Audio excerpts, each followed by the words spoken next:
Hello, folks. Thank you for joining me. I am joined on the channel today by a fellow YouTuber and a podcaster and a local activist in the LGBTQ plus community and in my own area here in Western Maryland. She's actually up in Pennsylvania, just to the north of me. And she is also the founder of You Belong, which is a local advocacy group for the LGBTQ plus community. So I am joined by Sasha Mallon. Sasha, thank you for joining me today.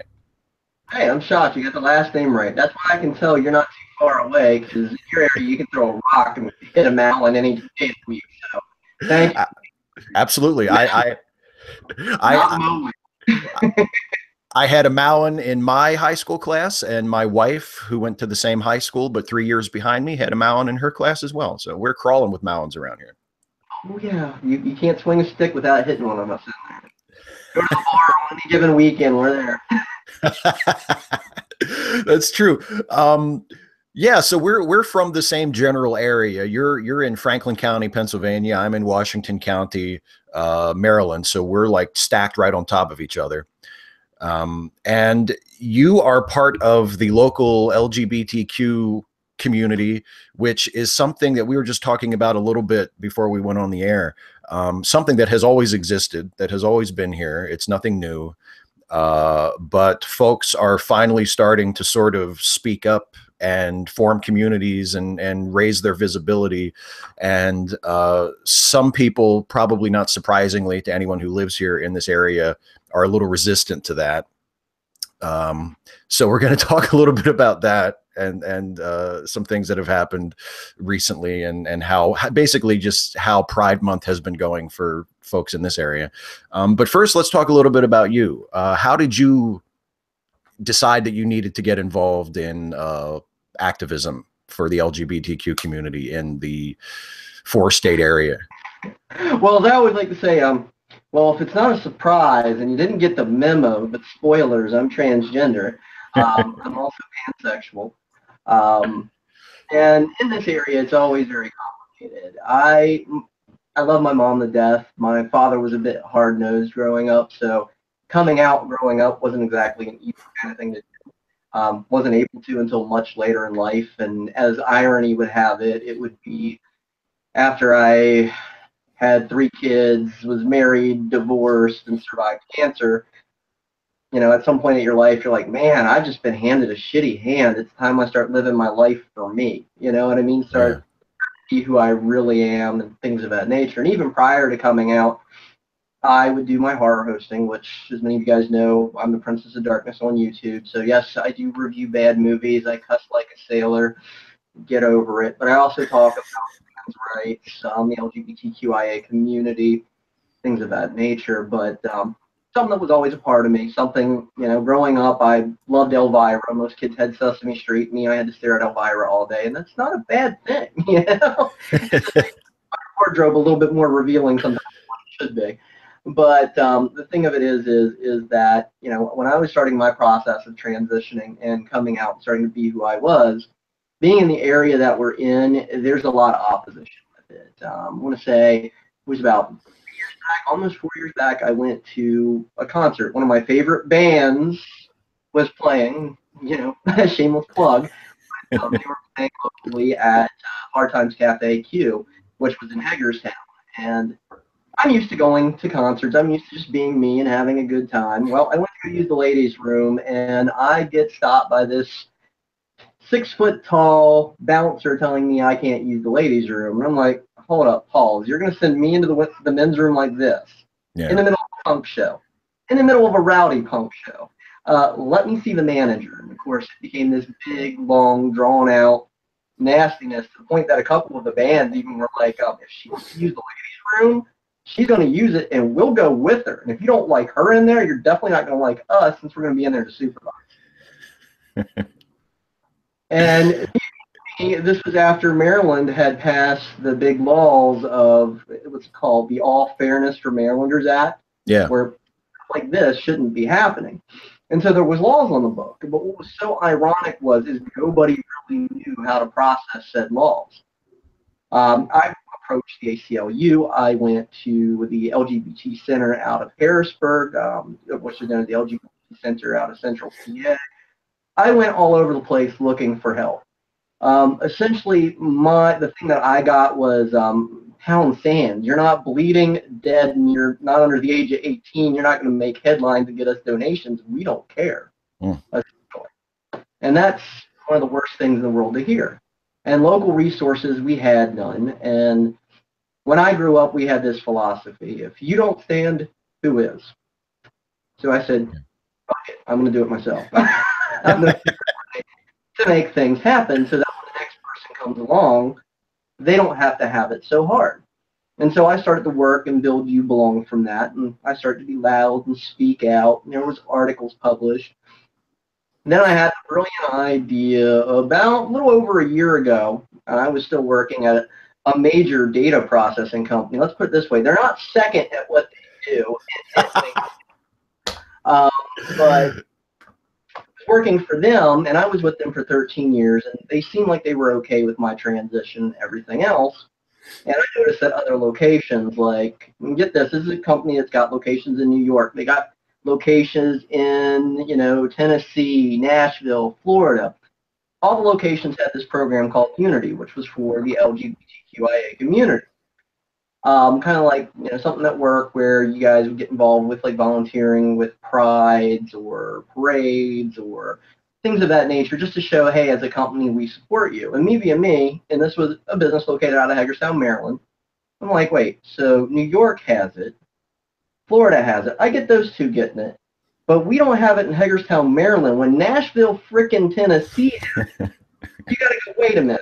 Why don't we have it? Me being the hard-nosed person that I am, because, yes, I built a bit of a negative reputation for myself by pushing things. That person doesn't take no for an answer. I will keep writing you and bothering you and pestering you until we make change, or at least you point me in the right direction. Because my philosophy's been, look, this is happening one way or the other. I don't care if I got to go with you, through you, under you, or over you. And I kept getting excuses from the company saying, well, Sasha, there's not enough interest in it. So I went around and I found at least 50, 60 people that were interested. And I'm like, is that enough interest? Well, you don't have a manager. Well, you don't have a director. I went as far as the VP. And I followed the chain of command. And I went all the way up to the VP. And when I found out the VP was a lesbian, I was the first one to go, hey, this Unity program we have is great. Why don't we have it in Hagerstown? And she went, why don't we? Good question. She's like, I'll be down next week. So the VP showed up at the company. And it was funny because they did everything they could to keep me away from her. About 2 weeks later, I'm unemployed. Oh, wow. Yeah. Jesus. 13 years of loyalty with the same company. And right out the door I went. I got the Unity program established. It's still there, so no place. I think so. But again, something else I went through, going to the ACLU, going through everything else. Again, this has been about 1.5 years ago, and I'm still working with the EEOC to get that stuff settled. It took me forever to just get unemployment. Thankfully, I've got another job now. Granted, it's not as luxurious or glamorous as getting cussed out over the phone, but it pays. That's I want to talk a little bit about just the fact that here in Maryland, where I live and where you had that experience at the Hard Times Cafe in Hagerstown, like you said, we did pass a law a couple years ago to put on paper that LGBTQ folks would be treated equally, that there would be no discrimination against trans folks, etc. And I have friends all over the country and all over the world because of the YouTube thing. And Maryland is a blue state. Maryland usually goes for the Democrat in presidential elections. Maryland, most of our congressional delegation is Democratic, and we have a reputation as being a fairly progressive state. But what people don't realize is that over in the western part where I live, it's like a completely different state. And it doesn't, unfortunately, it doesn't surprise me at all that you had the experience that you had in Hagerstown, because I mean, like I say, we were talking earlier, I grew up in Clear Spring, which is a town of maybe 500 people proper. Yeah, if that, yeah. And you know, and then there's Hagerstown, which is the only like big town in the immediate area. And you know, it's a very rural area, and it's very, very conservative and very right wing. And there's just not, you know, there's not a lot of tolerance or of interest in the issues of people who aren't straight, cis, white guys. There is just not. There's just not. I think it's an all-over kind of thing, because when you talk about the states, you know, kind of having that Republican liberal kind of swing to them, but when you go to certain areas, they don't. I think it looks good on paper. And that's my philosophy. When you pass laws like that, it makes you look good in the media. And this is something that I've had with even local charities and local organizations. People at the end of the day, in order for them to run things, they rely on donations. And a lot of those donations are from large companies. And a lot of those companies, I hate to say it, are run by the most ignorant, bigoted people that you'll ever meet. And as a result, even though those companies will fund an organization or a charity to look good on paper, they don't really do anything to help, because they don't want to wind up shooting themselves in the foot. It's the same way with like local media. Like when I was having issues trying to get the story out with what happened to me at Hard Times and what happened to me at my previous place of employment, when I was trying to get the story out, a lot of the media wouldn't even mention the names of the places where these incidents happened, because those places pay into their advertising revenue, their TV revenue, their, you know, and as a result, even though the media is there to report on things, they're reporting their spin to kind of cover their asses. Yeah, and also it occurred to me when you were talking about what happened at Hard Times earlier, how it was difficult for you to get even to get like advocacy organizations to help you with it, because apparently what happened to you wasn't wasn't bad enough, like it wasn't traumatic enough, you weren't assaulted or beaten or whatever, so they can't help you. And I just thought it was so funny, because the way that they said it was, well, that's commonplace. And here I am on the phone being the type of bitch I am, screaming, isn't that the effing problem? Exactly. If it's commonplace, it's a problem. We need to set an example saying, hey, this shouldn't be going on. But it doesn't seem like anybody wants to do that. And that's what I think is so funny with advocacy groups nowadays. That's why when I did You Belong, I didn't want to be the stick in the mud, let's be quiet, let's keep this under wrap, and let's only go for the really extreme sensational things. No, I wanted to help everybody who needed help in the general vicinity. Granted, yes, I was a bit taxing myself a bit thin, but the thing is a lot of these organizations, they only want to go for the thing that they know is going to draw donors, but also isn't going to offend their donors too, which is where I was running into a lot of problems with my situation, because a lot of these companies are filtering money into them, and one hand washes the other.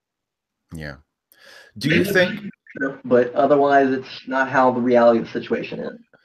Yeah, I mean, it's like the death of a thousand cuts. I mean, the situations, the really horrific situations that happen, you know, like where trans people are you know, victims of violence or killed, those get a lot of attention, and unfortunately that kind of stuff happens way too often. But 16 as of this year. Yeah, it's horrifying. And we need to pay more attention to that, but we also need to pay more attention to the little things, these just little indignities that trans folks have to put up with, that people like me just I mean, nobody, and that's what I try to make people understand when they talk to me about this stuff. And they're a little, because for, you know, cis hetero people are more comfortable talking to other cis hetero people about this stuff for some reason, you know, and because I'm someone who has shown interest in being supportive, you know, sometimes I get questions from people about this, and I'm very uncomfortable answering them because I'm not trans myself. I have no problem answering anything. Yeah. If you want links afterward, tell me. I do it all day. I granted, tactless when it comes to things, effective than not being. But you know, one of the things I try to ask people to do is, and it's just basic empathy, the kind of stuff that I was taught when I was a little kid, like to try to put yourself in someone else's shoes, try to imagine what it's like to be someone else. And I know, you know, like I never in my life have I ever been hassled about what bathroom I'm using. No one has ever looked at me funny or tried to stop me or given me shit for using the bathroom, the public bathroom that I'm most comfortable using. It's never happened to me before. And I can imagine how awkward and, you know, just generally terrible an experience that would be if Kind of ironic because, again, going back to the bouncer, this guy was huge and African American, which is what cracked me up the most because immediately my smart ass said, if we were having this conversation maybe 30, 40 years ago when the roles were reversed, you'd be just as mad as I am. Yeah. If I was telling you, sorry, that's the white people's bathroom, you can't go in there, you'd be just as mad. I'm like, and he had the nerve to say it's not the same thing. And I'm like, oh, really? It's not. Okay. Yeah. I mean, there's a lot of that goes around too. It seems like a lot of people have the attitude of, you know, oh, well, now there's another group, you know, like, oh, first black people wanted equality. All right, fine. Oh God, now women want it. Okay, fine. Oh, gay people want it too. Jesus. All right, fine. But that's it. Oh, trans people, you know, it's like, and everybody just wants the same thing. Interesting with the whole trans argument because everybody loves to say it's so new. Yeah. It's a trend. It's this. It's that. I had people's minds blown the other day. I'm like, a lot of my heritage comes from Vikings and Native Americans and warlords from the Carpathian Mountains. But the thing of it is a lot of these cultures celebrated things like Two-Spirit. There was, even in the Viking mythology, there was women like myself who were honored as both warriors and lovers, and they've got the highest rights, saying they were above the upper echelon when they passed into the gates of Valhalla to be like one of Odin's chosen few. Some of the early like geishas were transgender. Some of the best courtesans during the Edo period were transgender. This isn't something new. The first person to throw a brick at Stonewall that started Pride was a black transgender woman. And yet, here the LGB got everything, and trans just kind of got pushed to the wayside. Yeah. Like, angry women like me have been throwing bricks at motherfuckers forever, and we're not getting the attention that we need. Right. Yeah, it amuses me from where I'm at with it now, but I can't laugh too hard because I kind of used to be in that boat. Like I was never actively ignorant or intolerant. I never, you know, mistreated anybody. I was never like part of the hate mob, but I used to be in that. I mean, I grew up around here. Like you're not born educated in. Before I knew better, I was right there with you. I'm not gonna lie. No. And those things where you were like, I want to do this to cover my own ass. You know what I mean? Yeah. Well, yeah, I'm gonna have issues with me. That's why I tell everybody. That's why I love being me and being vocal and about it now. Because it's like, look, I've been there. I know what it's like to be the ignorant bully, and then learning, oh crap, this is where I belong.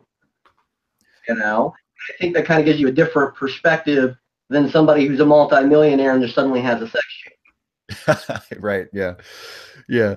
I mean, and it's one of the sort of basic insights that I've figured out, you know, thanks to listening to trans people and people from all across the LGBTQ spectrum, is that none of it, you know, none of it is new. People, gay people, trans people, you know, bisexual people, asexual people, pansexual people, people from all across all the different colors of the rainbow have always existed. It's a fundamental part of human nature. It's just a part of the diversity of the way we are as a species. It's nothing that somebody just came up with, you know, a few years ago. And once you get that, once you figure that out and accept that, then, you know, you can start to understand like the fight for equality for what it is. It's not like people are just making up reasons to be offended or to ask for something extra. It's people saying, you know, how about we've been a species for, you know, a couple 100,000 years. We've had civilization for a couple 10,000 years. How about we finally, you know, give some equal recognition and fair treatment and just basic respect to groups that have always been here. Civil rights, trans rights, they're all human rights. And that's at the end of the day, we're all human. You know, to quote the lousy Transformers movie, all sentient beings deserve freedom, or however that's like. I'm sorry, I don't have, you know, what's his name's voice to make it sound awesome, but who among us does? Yeah. I mean, it's deeper than that. And then another thing I think that's a big misconception is that it's basically something somebody chooses. It's like, yeah, I suddenly wake up one day and decide, oh, I'm trans. Let me change my word. No, it's not something that just happens overnight. It's something I always had a feeling to. And granted, I probably got a few years on you, but back when I was growing up, there wasn't words for this. The only examples we had were really bad horror movies that we don't want to mention. Yeah. Were RuPaul, which has nothing to do with trans experience. RuPaul's a drag performer. I don't know how many people, you know, see me and are like, oh, you're like RuPaul. No, RuPaul goes home, takes the make off and the wig off, honey. My shit's 24/7. I'm sorry. Right. This is me. And even if I'm just in sweats and a t-shirt, this is what I'm still dealing with. You know, and this is who I am 24/7 no matter what. Whereas RuPaul, he gets a day off, you know? Yeah. And people get that hey, yes, there are people in the cross-dresser community, which is different where they're part-time. And you have drag, which is an overexpression of femininity. And then you have trans, where it's like, hey, I'm a chick that just so happened was born with a penis.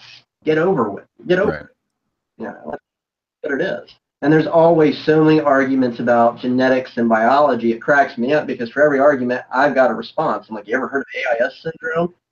Ask Jamie Lee Curtis about that. Yeah. Or the children of LGBTQ, you know, suddenly being born female and then growing a penis once you hit puberty. It happens. Sex change can happen in nature with human beings, not just lower caste animals. Yeah, it's just a result of human diversity, you know. I mean, it's one of those things that people make such a big deal about it, and people get so attached to their categories, and people forget that categories were invented to help us make sense of what is really there. Like like when people have the argument over how many genders are there. Well, I don't know. I'm more than two. You know, any boundary you create is artificial. There's always something that breaks that line, because nothing in nature is a clear defined boundary. I mean, we're finding new stuff out every day. The best thing I always describe to people was, you know, when you're dealing with molecular structure, like molecular biology, what's beyond an atom? What's beyond an electron? What's beyond a positron? You know, right now we can only go up to a certain point, and after that, it's nothing. And it's like, why are we making boundaries over nothing? Well, I mean, I understand the reason. Like, there are certain advantages to drawing the boundaries, but I think you need to remember that it's artificial, and that when you're dealing with a model. You know, if you draw like a spectrum of human gender identities, and you break it down into categories, you know, you're trying your best to describe a reality and to be able to understand it and organize it so you can talk about it. But you can't.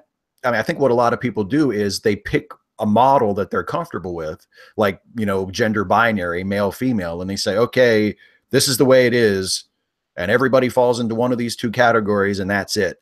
And they completely miss the point of having the categories in the first place. That you don't make up the category to force people into one side or the other. You make up a model so that you can describe reality. And if reality turns out to be different than the model you made, then you need to change the model. You don't need to start insisting that everybody has to pick a side because that's the way you need it to be. Like, it just doesn't work that way. You know, living deserves in a box, and hell, even when I'm dead, I'm not going in a box. Go out funeral pyre. I'm sorry, I'm going out with class. Do you? I want to move on in a second to talk about some local stuff. To talk about what You Belong has been doing and what's been happening with the attempt to have a Pride event in Chambersburg for the first time. But first, I wanted to ask you because I mean, I'm not. I don't have any trans experience. I don't know what it's like on a day-to-day basis. All I know is what my friends can tell me. And but do you think in your experience that in the last 3, 4, 5 years or so that it has gotten worse? That like the intolerance or the pushback against trans people has gotten worse? Because I remember many years ago, before I was doing YouTube full time, when I actually had a real job, I worked maintenance at a truck stop in Hagerstown, and a trans woman came in, to the truck stop. And this was before I didn't even know the word transgender back then. This is like 15 years ago, and I didn't even know the word. And this woman, she got some strange looks from people. There were people who kind of snickered at her behind her back, and were kind of unkind, to each other about her, but nobody mistreated her to her face. And she used the ladies' room without any issue at all. Like nobody tried to stop her. Nobody gave her a dirty, tried to talk to the manager and tell her, oh, there's a man using the women's room. Like none of that horse shit happened. And this was in Hagerstown, which, as we know, is not a super tolerant place. And I don't know, did I just happen to see an exception to the rule? I mean, has it always been as nasty and as sort of hostile as it seems like it is now, or has that gotten worse in the last little while? I think honestly, I mean, it has gotten a skosh worse, but it's only because of that whole. The best way I can describe it is the elephant in the room syndrome. The elephant's always been there. Yeah. And granted, if nobody's seen the elephant, that's on them. But then a few people have pointed out and was like, "Oh crap, there's an elephant in the room," and now everybody sees it. Whereas before, nobody was really looking for it. Nobody was really making a big deal out of it. There were issues. There were people who caught on. Yes, even the ignorant set to catch on certain cues. But it's more attention has been brought to it. More people want to make a big deal. And I get that we want representation. I get that we want an open dialogue, but that's a double-edged sword. It cuts both ways. You're bringing attention to it in both positive and a negative aspect, and you've got to deal with it on both levels. It's like the other day, I was out and about, and somebody had, asked me my name, and I said Sasha. And granted, I wasn't all made out and decked out or anything of that nature. It was one of those days where it's like I ain't even dealing with makeup or a bra. I'm just shirts and a sweat because I'm getting my snack on, picking up something quick and leave. Like, oh, what's your name? I'm like, oh, I'm Sasha. And they're like, and you could just see the revulsion in their face, like, wait. And to me, Sasha's a unisex name. I don't know about you, but to me, it's always been a unisex name. Yeah. But I could see the gears grinding in their head. And literally, she's like, well, isn't that a girl's name? And I'm like, well, yeah. And what's wrong with you? Like, you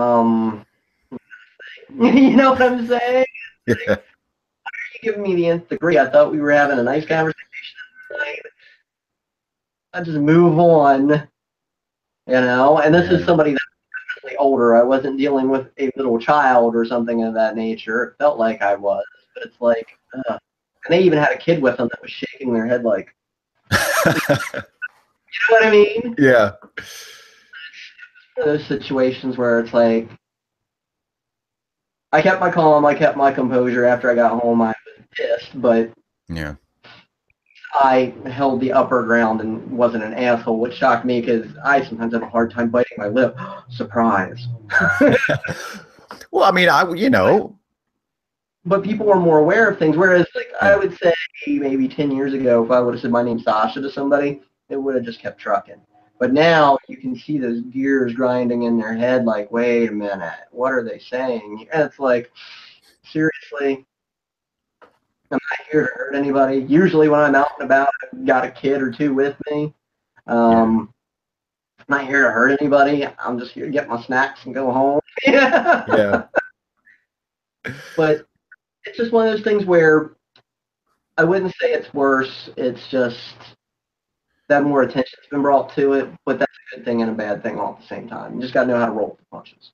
Yeah, that makes sense. I know. I guess part of it is also like for me, you know, all of my trans friends that I have, I've made, you know, in the last 5 years. You know what I mean? Like it's a very recent development for me personally. So I guess if there, you know, the terrible experiences and horror stories that happened to people before that, I didn't hear about at the time because I just wasn't acquainted with anybody. You got to figure it was only what 2-3 years ago Jenner came out and Yeah, about that, and then you had Laverna on what is it, Orange is the New Black. Orange is the New Black. Yeah, So it's in the spotlight. That's definitely making waves. You know, there's movies getting made. Some that you just want to go, why was this made? But it's getting into the spotlight. Granted, it's not getting into the spotlight the way that it should. It's not the representation we need. Very few people talk about Christine Georgesons from back in the 50s. I wish more people did. yeah. Very few people talk about my girl Kristen Beck from your state who ran for Congress. And to That's me, right. We need the right representation. You guys are focusing on the wrong people. Beck is awesome. I don't know if you know about her or not, but man. Yeah, no, I agree. Like a trained sniper and then comes over and transitions and a total badass warrior, right up my alley. Yeah, absolutely. I agree completely. Yeah. So let's talk a little bit. Your organization was involved in trying to put on what I guess it would have been the first Pride event in Chambersburg, right? Would have been earlier this month. We're also working toward having a kind of like an equality center, as well as like things of that nature. And this is what I find funny because like I told you the whole backstory where I've been laying the groundwork for this for like the last 3 or 4 years. Yeah. So media starts to pick up on some of the stuff that I'm doing, you know, helping with a lifeline, helping with basically trying to get stuff going. I would have there for a while because at the time I was working like full time. I am now again, but at the time before I was working full time. So it's like, hey, you know, once a month, let's meet here. We can talk about concerns. We can try to arrange things. So it's kind of like an informal support group. We go to Roy Pitt's, which is an excellent, you know, brew pub. They brew their own beer in the basement. So if you guys want something in Chambersburg, it's cool to go to. Go there. It's great. Very accepting, very understanding. But we go there because, like, before 9, it was a restaurant, so all ages could come in. All food's locally resourced, so you had good food, and your kids could come and hang out. And we would sit down and we talk about issues. And, you know, it was family and friends and people of the community and people with allies. And we would talk about issues and we would plan things out. And this is stuff before we even had a formal meeting place and everything else. So things were already in formation and growing. But when you deal with our community, it's like herding cats. It's the best analogy I can come up with. And granted, I was doing this very grassroots, no money. Anything I did was pretty much out of my own pocket. I did try some fundraising efforts, but that could get really problematic from time to time. So we had very limited communication. So when we finally hit press and people were talking about, hey, this is Sasha, this is who she is, this is what all she's been through, and this is what she's doing. And then when I started talking to the town about Pride, I started getting other interested parties who wanted to join in. And me, being the kind soul I am, despite radars going off in the back of my head, I had several people come to me going, hey, Sasha, we've tried to do something similar in the past. Or one kid who was like, oh, well, I'm writing a college paper about this, and I've tried to do it myself, but it kind of fell through. Can we help you? We'd like to be involved. I was like, sure, come in. You know, I can't do this all myself. I'm one woman. For Christ's sake, please come help. Reflective in my training process. It was terrible because it was interesting because at the same time I was getting some great support. Like I had a local mental health agency come to me and say, hey, Sasha, we really like what you're doing. We hear you want to do support groups. do you want office space? And me, I'm like, well, what's it going to cost me? And they're like, honey, it's free of charge. Just sign the paperwork. I signed the paperwork. I'm like, well, let's get this started. Let's make this happen. Can we start April 1st? You know, I'm like, I was loving the whole tagline of, you know, it's no joke. Here's a LGBTQ support group in Chambersburg on April 1st and every other Saturday thereafter. And it was great for a time. And one of the worst things about my community is everybody seems to have a power struggle. And I hate that. To me, it's like, look, there's so much we can do to work together and that we could achieve so much. And I'm trying to think of the character's name in The Warriors, but the guy who tried to gather all the gangs together. Yeah. I felt like that character where I was like, look, let's stop squabbling over little turfs and little fiefdoms. You queens need to stop fighting with each other. This isn't a place to have your little boyfriends try to pick up people. We're working on community. We could have it all, and you guys are squabbling over little tiny areas. I'm like, stop. Yeah. Let's work together. But there was that going on, which me letting the wrong people in, I still feel bad about that. That's why I've been trying to rebuild You Belong Now, trying to screen the right people and making sure that they're okay. But it was funny because at first it was going to be the You Belong Equality Center, and that kid kind of got a hair up, you know where, and wanted to basically kind of take it over and reinvent it. And I'm like, look, you know, you're working on psychology. I thought it was all cool and legit, so I'm like, yeah, if you need to change this and do that, that's fine. That's great. We got the group. That's all that matters. And then I'm finding myself locked out of emails, locked out of websites. And I'm like, so what's going on? I laid the groundwork here. Yeah. I'm like, not to pull rank, but what's going on? Don't worry about it. It's fine. You got enough on your plate. Well, here's something that I thought was interesting. Remember how I'd mentioned certain organizations I tried to work with in the past when I was experiencing discrimination? Yeah. I had approached them again with the organization saying, hey, would you guys like to be involved?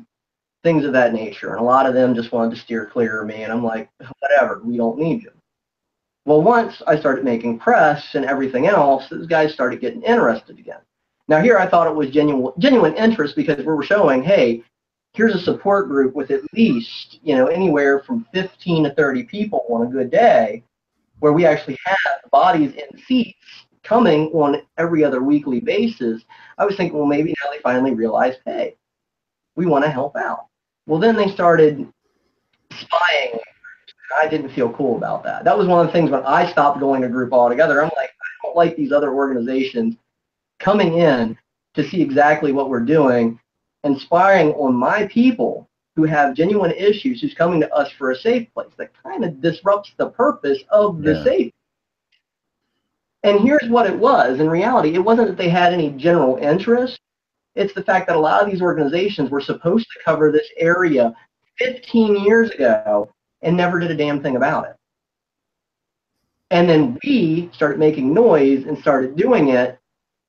And then they were getting asked by their donors, oh, what's your involvement with them? Because they're doing something that you guys should have done 15 years ago.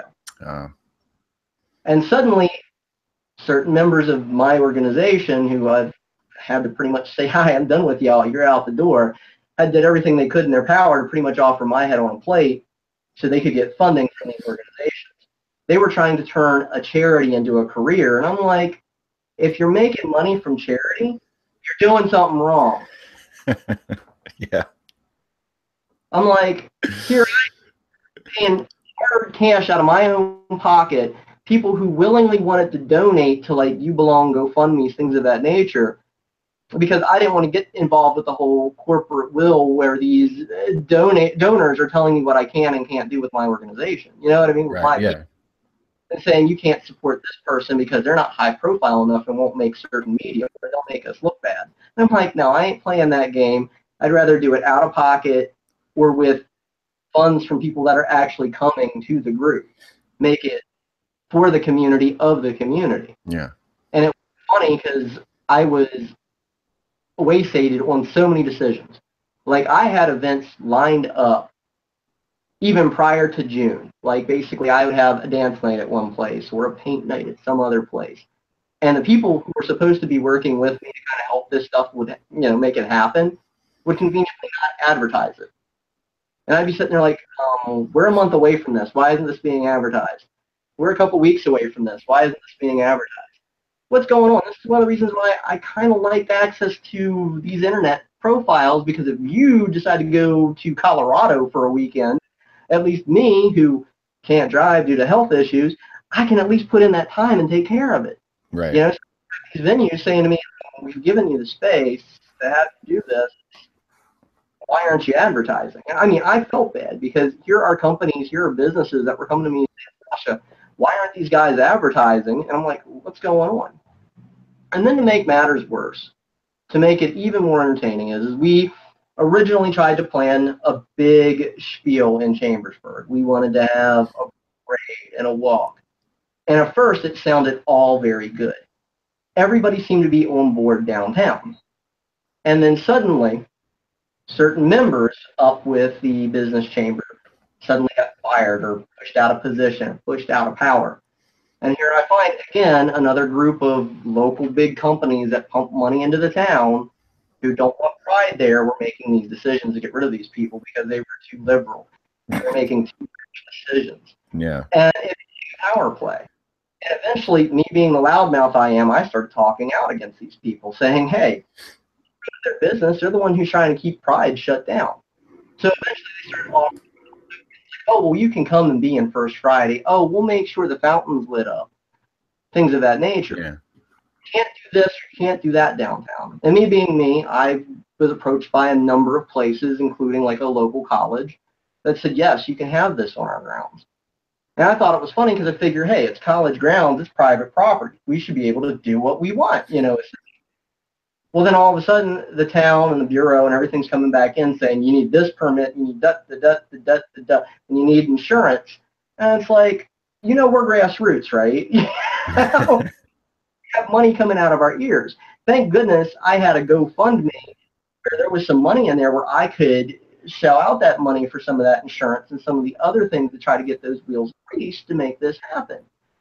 And again, it was the whole problem of advertising, because like, hey, advertisement saying this is coming up or that's coming up, and like, no, we'll take care of it, we've got it, and then it would never get posted. Yeah. And then suddenly seeing events get canceled. I'm like, why are you guys canceling events? I'm like, here's a whole couple hundred people that's been following this event, and you guys are canceling it? Why? And that's what tripped me out when it came to Pride. I had just started my new job. And basically, we were supposed to have a meeting here. We had a group email, you know, where everybody emails, everybody responds, the whole 9 yards. I'm at work one day, and that little upstart kid made the decision to say, Pride's not educational enough, and we don't have enough interest, even though if you go to the original page, there was a lot of interest in Chambersburg Pride. We had regular views and so much stuff for it, but they're like, there's not enough interest, it's only going to be a 3-hour event, let's cancel it. And they made that decision without me. And I'm like, wait a minute. I'm like, I'm not trying to pull an ego trip or anything here, but whose name was in the paper? Who made all these decisions? Who got all this stuff started? Why are you guys shutting this down behind my back? And at that point, it was kind of like they were working for that center out of upstate PA, and they've just been slowly trying to push us out the wayside. And I'm like, look, I'm done with you guys. I'm reorganizing. You all do whatever you want with that equality center. Sign your own paperwork. Good luck. We're starting fresh. And I just find it so funny because now they're trying to rebrand themselves to kind of separate themselves from us, because they've been getting a lot of flack of where's you belong, where's Sasha, what's going on. And they're like, oh, maybe we need to rebrand. And I just found it so humorous because the other day I saw on their page where they're like, oh, we need to start having events. And I'm like, I thought you all didn't want anything to do with events. I thought it was education, but educational enough. Because they're starting to realize, wait, when you 15 to 30 people and then you cancel events and then your group drops from 5 to 10 people, maybe it's not summer that's the problem. Maybe you all are making the wrong decisions. Because the thing of it is we need to build community. And you can't just have all education, and you can't just have all fun. You need to have a little bit of both. You need to have fun for the people who want visibility, acceptance, and things of that nature outside, and then you need to have a safe place for those who aren't ready to be out in public. And got to be a meeting place. But the problem of it is that they were so busy fighting what I was trying to do, even though they wanted to evolve from the onset. And now I see that they're emulating exactly what I had planned. And I'm just like, really? And to me, it's like, I'm starting with second chance proms. I'm going to do a new Pride event. We're aiming maybe for Waynesboro or maybe even Gettysburg, depending. Yeah.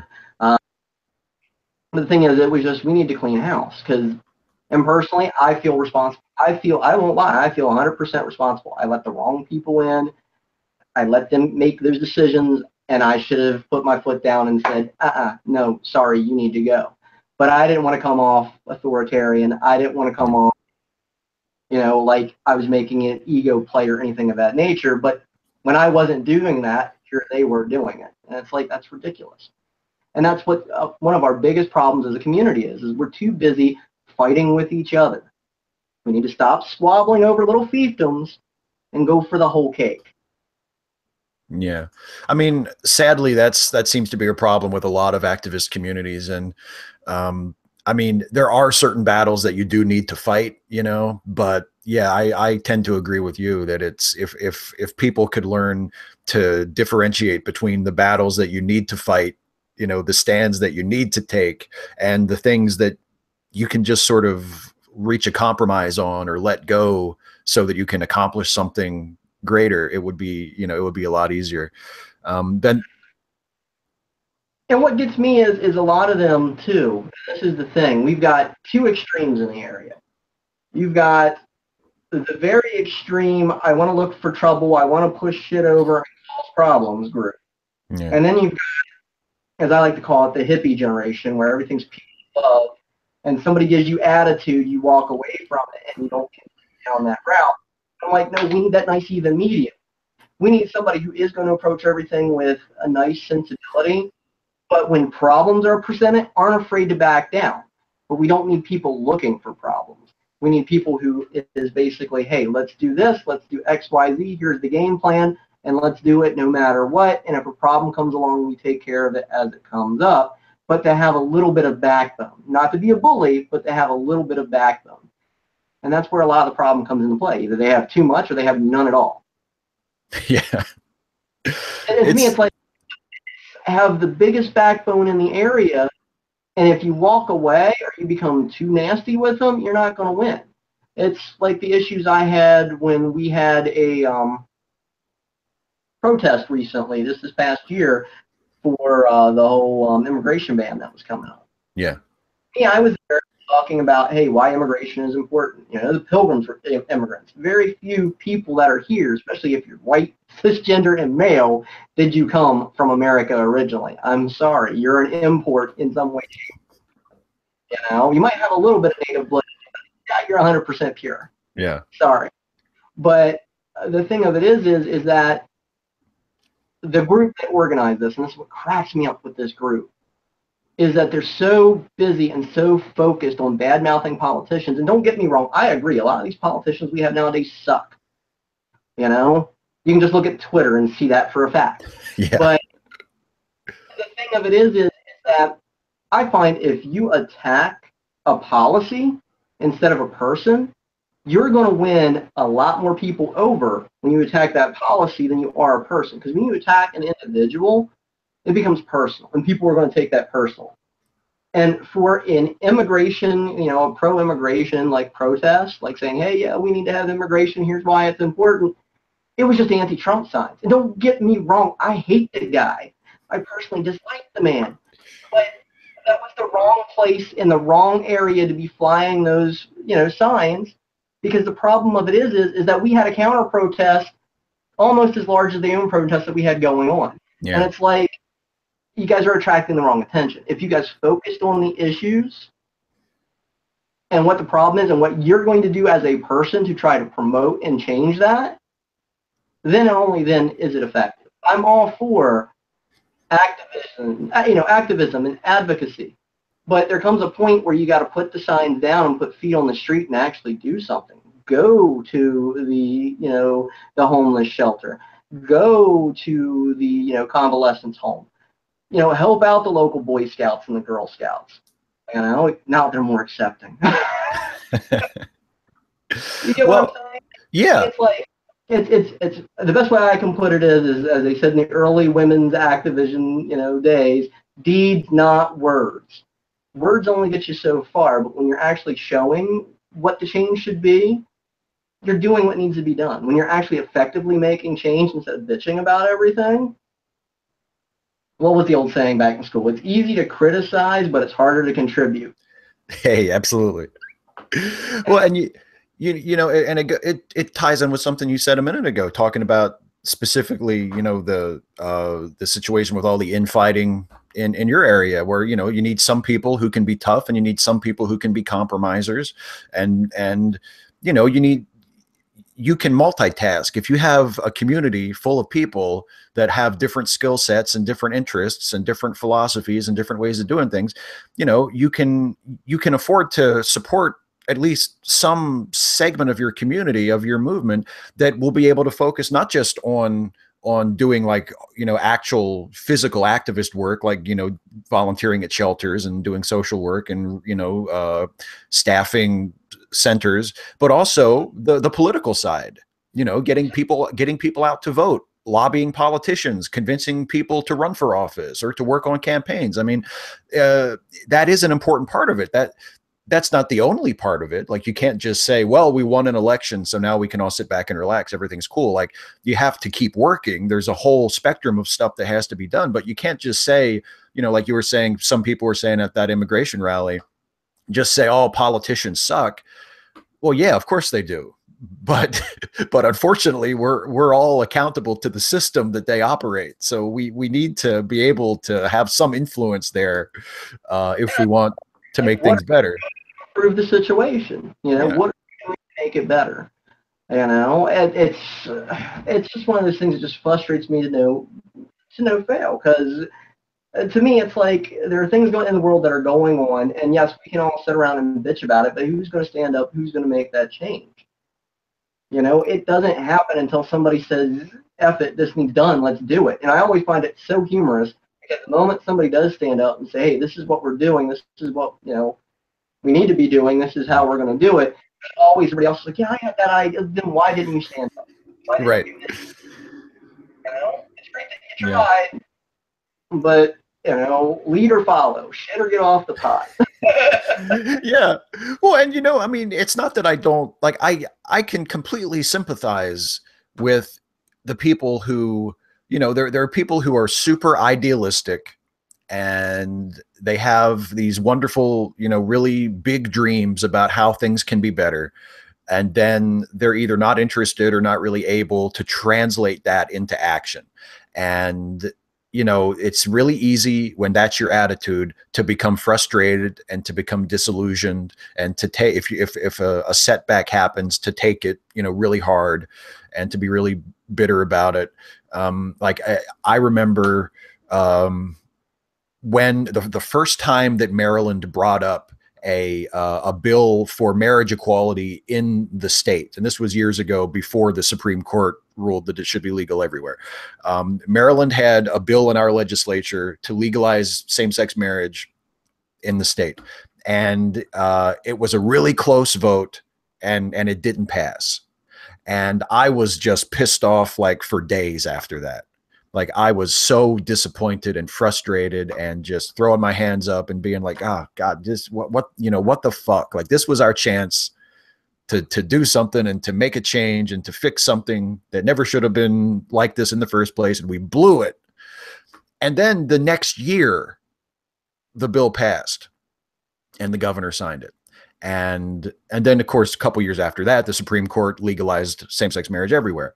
So, in hindsight, my frustration with the original bill failing was understandable in the moment, but in the long term, the change that I wanted to see happened, and, it's still, we still have a very long way to go, because passing a law doesn't mean changing circumstances that people live through.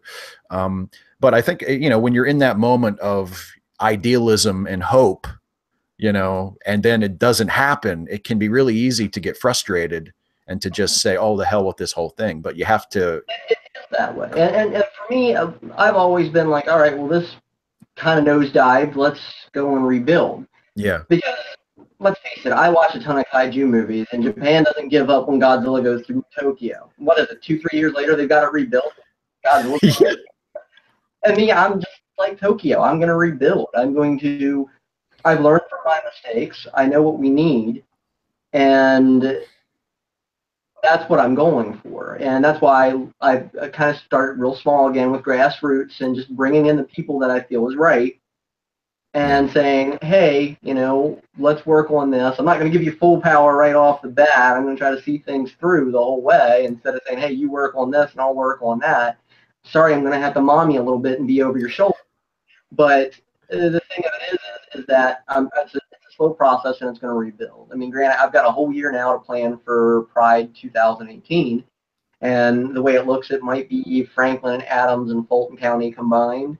So we're hoping for that. And we've got a whole year where we can plan everything out. I've got, second chance proms coming up where that's going to be sometime in February. And I just got to find another venue for it. And it's not a problem. And then, of course, my gender and sexual diversity group that I want to start fresh. And I want to keep it open. I've got some people who've gone to the original group that we had, how they revamped it recently. And then, of course, other groups, and they've got ideas as to how it should be done. And I'm like, hey, yeah, let's sit down, let's talk about this. Let's do that, and let's do a group the way that it should be, and keep it a safe place, and keep it local, and keep it within our hands. And if some big corporate entity wants to be involved, too bad. You can hit our GoFundMe. We've got nothing to do with you. Right. Yeah. And work out better for us in the long run. It's just been interesting how everything kind of snowballed once I let these people in, and I just found it so funny. It's like everybody's like, Sasha, you were working on this for the last 3-4 years, and then you let these people in February, and then everything winds up canceled. Like, not even 5 months, like 4 months down the pipe, and I'm like, yeah, I know it sucks. I wish it didn't play out that way. But that doesn't mean that it's time to quit and throw our hands up in the air. It means it's time to work twice as hard, rebuild, come back twice as strong. And though, yes, they still pop up on my news feed, and I was still chuckling going, oh, so now you guys want to do events. Oh, you guys realize the importance of events and having fun on top of a safe place too. And you're going to rebrand? Gee, I wonder why. To me, it's like whatever they do, they do. Because at least to me, I laid the groundwork for that. It started. It's still here. It might not be the way that I envisioned it should be, or is it the way it was envisioned that everybody wanted it to be? But at least it's here until we get it going the way that we want it to be. Right. Well, I'm disappointed that it didn't work out this year, that the Pride events didn't happen as they were planned. I wish you the best of luck for next year and for the future, because I know, I know secondhand, I don't know from experience, a lot better than I do, that there are a lot of people in this area who, need that community and need to have resources and need to have a place to go and need to have just a place to blow off steam or to, be with other people or just feel like there's some place for them. And our group was all basically, it wasn't where we had a set agenda where you would come in. Our philosophy is like, hey, you come in, you tell us about your good day, you tell us about your bad day. If you don't want to talk, it's not like AA and you stand up and go, my name's Sasha, I'm transgender and pansexual. Hi, Sasha. No, it wasn't like that. We basically, if you wanted to talk, talk. If not, we have a facilitator who will go on hours about something about the community. But otherwise, it was open conversation, and that's what I liked. And we've tried to kind of salvage some things from Pride, and unfortunately, we're still dealing with a lot of bigotry. I found it interesting because we were actually going to be at a metal killing cancer event because, again, 2-time survivor, twice, free and clear for the last 5 years. So yeah, awesome. But it was ironic because it was a couple days prior to the event. I get an email saying, "Hey, Saj, we're sorry, but we don't want you to come. We're getting some threats of violence if there's rainbow flags flying in Gettysburg." And I'm like, wait a minute. So you all are backing down instead of beefing up security, or something of that nature, or the cops to the threats? And I'm like, all right, I understand your position. So me being me, I put a post up on Facebook saying, hey, we're not going to be there. Here's why. If you still want to go, here's the event. We don't blame the promoters or the venue or anything of that nature. If you still want to go, please be safe. Simple, pure and easy. Even took names out of it and just gave a screenshot describing the situation. Yeah. And I think that was the end of it. These people went ape shit because I did that. Like, I thought I was being civil. I thought I was being polite. So I'm like, hey, I showed they apologized. I showed what had happened. I showed everything else. And here it was where, I guess, because there's a lot of people that are interested in pride events in our area that were hitting them up and going, why didn't you do this? Why didn't you do that? And instead of handing it with a little bit of etiquette and protocol, these guys did everything they could to try to throw me under the bus. And I'm sitting there like, jaw on the floor, because this is an event I'd gone to regularly beforehand. Yeah. And it just blew my mind. And I loved it when they're like, well, we didn't feel that you belong there. And I'm sitting there like, wait a minute. So is that why I survived cancer? Because I'm trans and gay? The cancer discriminates against us? Well, that'd be a positive. That was the case. The American Society wouldn't be supporting us during this month if that was the case. And I just found it ironic because they had venues last year that had actors from The Walking Dead. And I'm like, what's that got to do with cancer? Right. And it's like we were going to hand out health information and try to promote support groups and try to discuss care for the LGBTQIA community because secret, I'm going to tell you now, it sucks. But yeah, that's care in general. It's worse when you show up to the doctor like this. But the thing of it is yeah, they completely threw us under the bus. And I'm sitting there like, wow. And then I found out what all was going on. That's why I thought it was so funny when my friends were like, oh, we can have Pride next year in Gettysburg. And I'm like, really?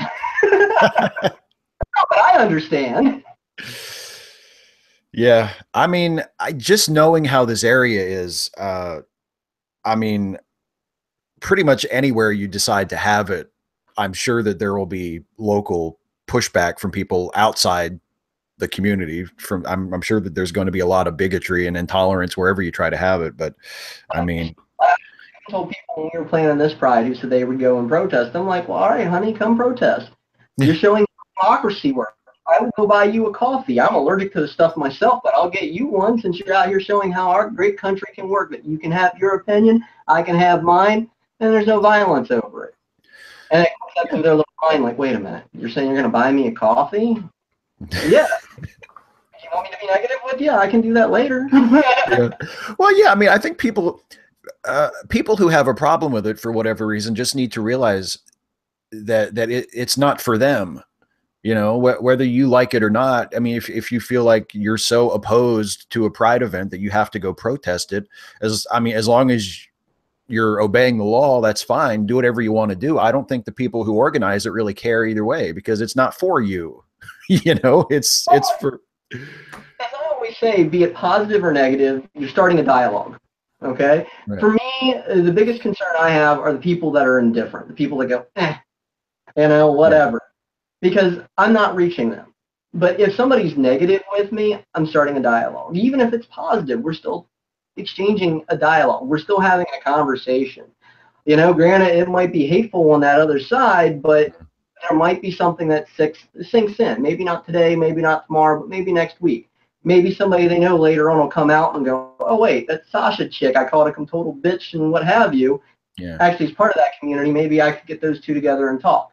It's about building bridges. And trust me, there's going to be some hatefulness. There's going to be some ugliness. It all comes with change. Change is uncomfortable.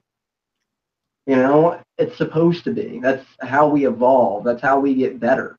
But it's the indifferent people that you need to worry about, the ones who don't come out. I can't remember exactly who said it, but it's not the words of my enemies that disturb me the most. It's the silence of my friends.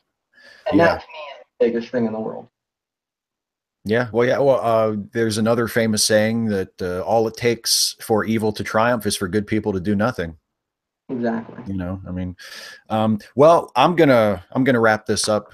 This has been an awesome hour. talking with you about these things. As I said before, like I wish you nothing but the best of luck with your attempt to rebuild and try to have some Pride events in this area next year. I think that would be amazing. And for anyone watching who is interested in Sasha and what she has to say, I have links to You Belong and to her Twitter and her YouTube in the description of this video. So please, please do check out her stuff because she is awesome. Sasha, thanks so much for joining me. Hey, and thanks to you for having me, and also for that recent Fred Rogers video. I really appreciate it. Oh, sure. How it feels. Oh man, yeah. But I also watched me some Fred Rogers too. So. That's a good combination, you know. You get a little bit of each, right? Light and dark. Exactly. You need both. You need both. All right. Well, thank you everybody for watching. Sasha, thank you for joining me, and we'll see you next time. All right, take care.